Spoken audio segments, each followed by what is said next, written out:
Happy Hobbit Day, everyone! The annual event where we celebrate the birthdays of Frodo and Bilbo Baggins. For this year's topic, I've chosen 10 ways I would improve The Hobbit. Here I'm talking about the book, not the 3 Peter Jackson movies. I think those need more than 10 improvements. As some of you might know, The Hobbit was published the 21st of September in 1937, so yesterday it was 86 years ago. It was later republished in 1951, with some revisions to the chapter Riddles in the Dark. A thing actually incorporated into The Lord of the Rings. The original version of the riddle game is explained as a lie made up by Bilbo under the harmful influence of the ring, whereas the revised version of The Hobbit contains the true account. And it is exactly this revision I find interesting. So I'll say there are more things that could be added, so it fits even more to The Lord of the Rings and Tolkien's other works. So here are my top 10 ways I would improve The Hobbit. Number 10. Abandoned Hobbit homes. The Hobbits of the Shire have a rich background history. There were 3 breeds of hobbits: Fallowhides, Harfoots, and Stors, and all of these lived peacefully in the Vales of Anduin.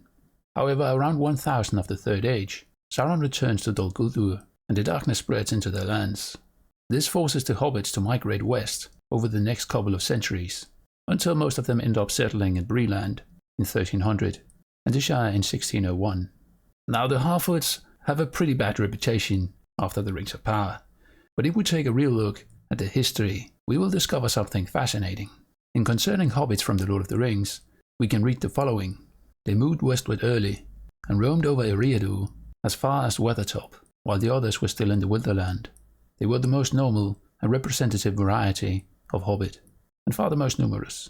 They were the most inclined to settle in one place, and longest preserved their ancestral habit of living in tunnels and holes.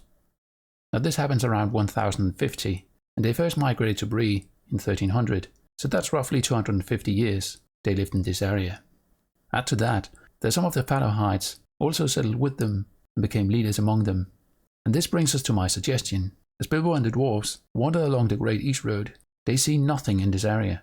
It could be argued that all the settlements of the hobbits were destroyed during the Angmar Wars, but if they indeed built tunnels and holes, I would imagine a landscape with strange-looking hills.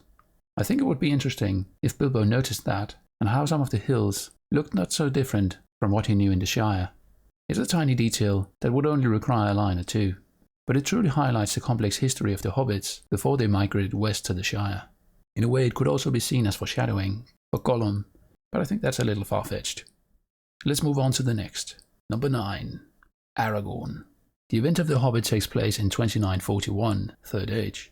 It's during the summer that Thorin's company arrive in Rivendell, but they never see or hear about young Aragorn, nor his mother Gilrain.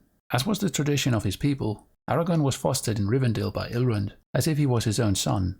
The wise decided that his identity was to be kept secret, as he would be vulnerable to the enemy. For this reason, Aragorn was called Estel, meaning hope in Sindarin. So he wouldn't be called Aragorn, but Estel, if implemented. He was 10 at the time, and I think it could have been great if Bilbo met him by accident while staying in Rivendell. As you know, they became great friends at some point, as mentioned in The Lord of the Rings. This could be an opportunity to begin that friendship. It may seem a bit silly, but keep in mind that only 11 years after the events of The Hobbit, Aragorn's real identity is revealed to him, and he travels into the wild. So I think it's a great way to get some early history for Aragorn incorporated into the actual narrative. Maybe that's just me.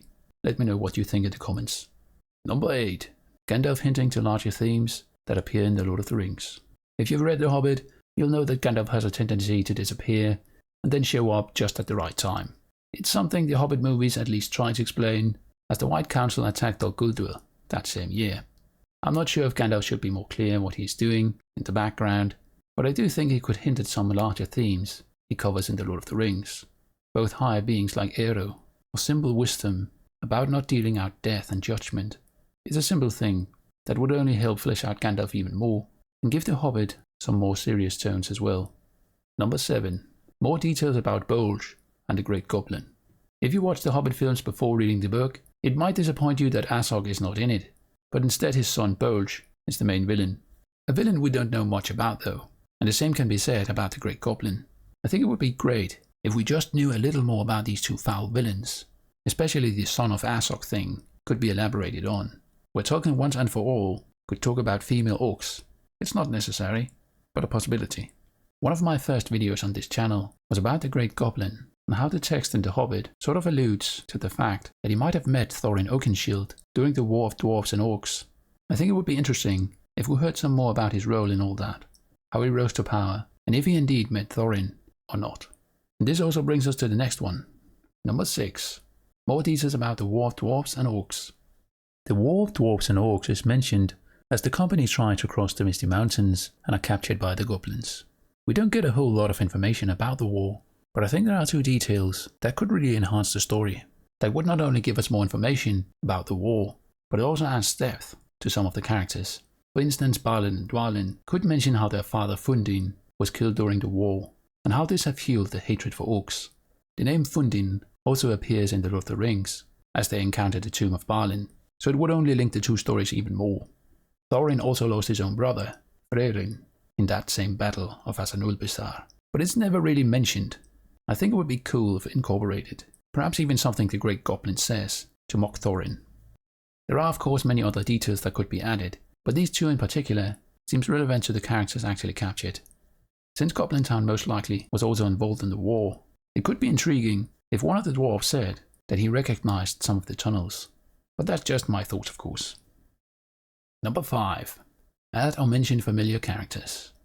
There's a lot of characters from The Lord of the Rings that in theory could have been added to The Hobbit without much trouble. The first that comes to mind is probably Legolas.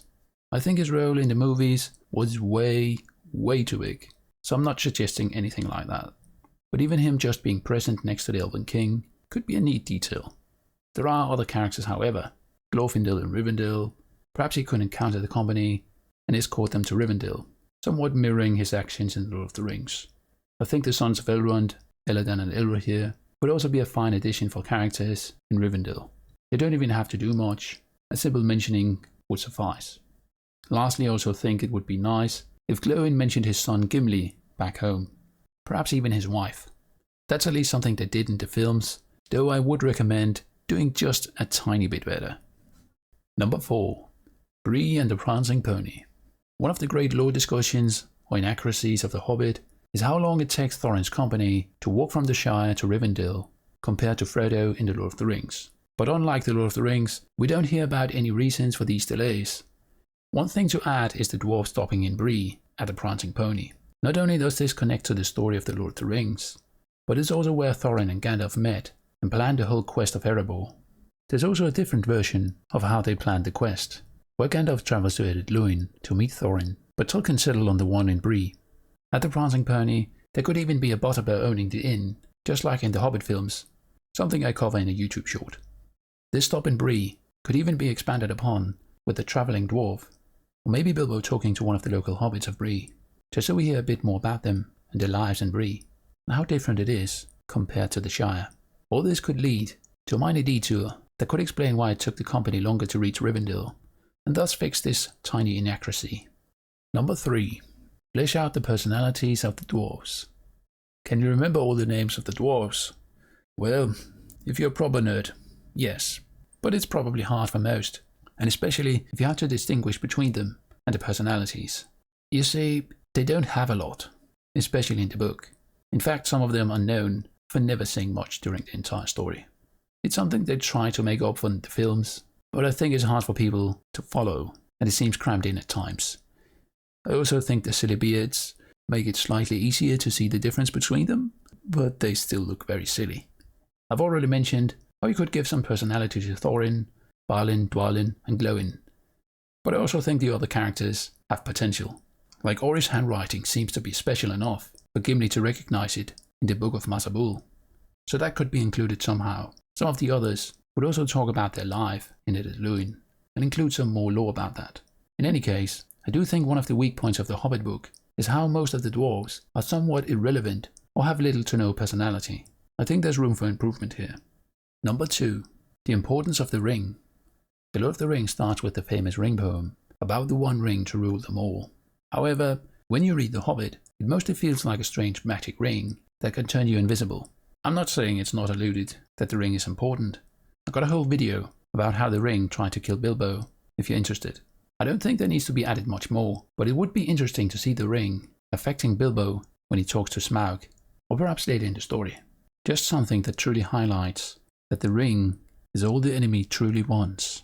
Before we get to number 1, I want to point out that any errors made in The Hobbit should of course be corrected. Like when Thorin says the youngest dwarf should cross the enchanted river first, and then Fili crosses the river. This contradicts the appendices, where Kili is the youngest, so it's a minor mistake that could easily be fixed. It could even be made into a joke, where Thorin can't remember which of them are the youngest. Another thing to add is the Elven King's actual name, Thranduil. Not a necessary change, but it could be a way to better connect the stories, and cause less confusion. Let's get to number 1. End with Bilbo thinking about Rivendell and his ring. At the end of The Hobbit, Bilbo is visited by Balin and Gandalf in 2949. We get a heartwarming little scene where they meet again. What people might not know is that it was during this year Sauron in secret also returned to Mordor. I think there could be some more foreshadowing of what Bilbo has in store in The Lord of the Rings. Perhaps as he says farewell to Gandalf and Balin, his hand finds its way to the ring in his pocket.